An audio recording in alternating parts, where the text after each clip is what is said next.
So why don't we talk a little bit about, again, seeing more, seeing differently, and relate that back to distinction making. So if you want to see more, you need to make more distinctions around a given area. You need to find new categories, you need to find finer distinctions, things that you hadn't seen quite that way before. I think we can see this in almost any kind of an activity. I like to cook, so if I'm making a dish for the first time, I have this kind of rough idea, but maybe if I make it 10 times, and each time I'm trying to look more closely, I start to make distinctions between, is it this temperature, is it that temperature? I was just experimenting with more Italian ways of making pasta, and their distinction is, do you put the garlic in the beginning and then take the garlic out, or do you chop the garlic up very small, leave it in the whole time? Do you add cheese to the pasta, the tomato sauce, or do you not? Do you add it on top? And each of these things are different ways. There's smaller and smaller refinements on how do you make the pasta sauce. Also, do you put the pasta sauce on top, or do you throw all the pasta in and then mix it up? So all of these are different varieties. Meanwhile, if we go to seeing differently, now we're talking about shifting the context, and that's an important thing. Rather than making more and more and more distinctions within the given area, I actually want to change the place that I'm looking, how I'm looking, the view that I'm coming. Now we're back to, again, kinky boots. So that's a shifting of the context. Also with the white factory of Delhi, the whole context, in other words, the space that we're doing our work in, suddenly, because it's painted white, the context is completely different. It doesn't, even navigating becomes different. And so we then have to question, now, what is a factory? We always had the idea the factory was this dirty, greasy thing. But now we're doing aluminium smelting in a high-tech, or in a white factory, which would be like high-tech.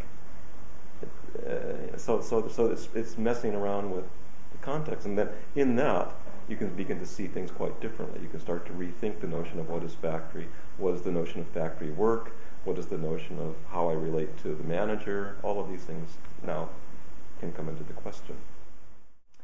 And there's a really nice quote around this, around the seeing differently and seeing more, and it comes from Michael Porter, who does all this work on cluster competition, and industry competition. And he says that, I'm paraphrasing now, okay, but he says essentially, if you really want to be the best, you would need to see more. And he would say, you need to run the same race, but faster. However, if you want to really compete, you actually, and again I'm paraphrasing, you would need to see differently. And he would say, in other words, you need to find a different race. And so you can either run the same race faster, or you can find a different race. Seeing more will help you run the same race faster. It'll help you tighten up how you do things. It'll help you to maybe see things you've overlooked in terms of efficiencies. But the only way that you can really get a significant position is to see differently, run a different race. Co-creation means you can make something. To create, you create something. It doesn't necessarily need to be good. It doesn't have to do anything. It can be bad, but it's the making. Creative means, at least in the creativity literature,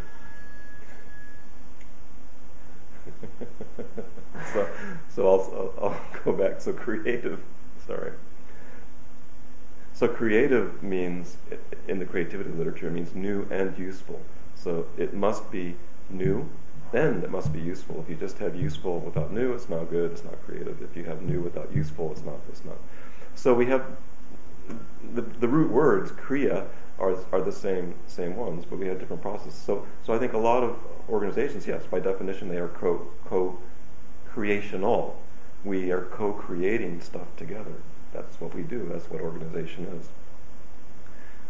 Co-creative, that's when we are together doing something new and useful.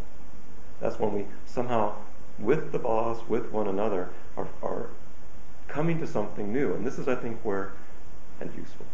And this is where it's more difficult, because a lot of standard organizations that are not used to people, the employees, inventing new things, coming up with new things. And then now we're back to how can the art process. I think another way, though, is to actually co-create art projects within the workplace that are about the workplace. And I'll give you an example. Where I'm working right now, we're in an industrial building. They used to make porcelain there, and it's very, very boring. The whole corridors are extremely industrial, metallic. The lighting is fluorescent. It's very, very ugly. So we've got an artist that's come in, and we had two options. One, we could say, you go ahead and change things, make it nicer somehow. And he said, I could do that, but nothing's going to probably change, and we might even have a beautiful corridor, but will you all talk to each other more? Will you actually come out of your offices more? Maybe not. So instead, he wants to do things with us. So help us to get new ideas for how to change the ceiling. We're talking about ripping out all the acoustic tiles, to change the physical layouts, to actually change everything. And he's not suggesting what we should do. He's inviting us into the conversation, and then he's asking things like, how interesting would that be? And if you could compare this to that, which one is more interesting? And what do you think would lead to more interaction, perhaps? What do you think would lead to new thoughts? So, and these are things that business professors don't think about, but now they're thinking about it. And I think probably within, a year from now, we'll probably have some very, very interesting spaces.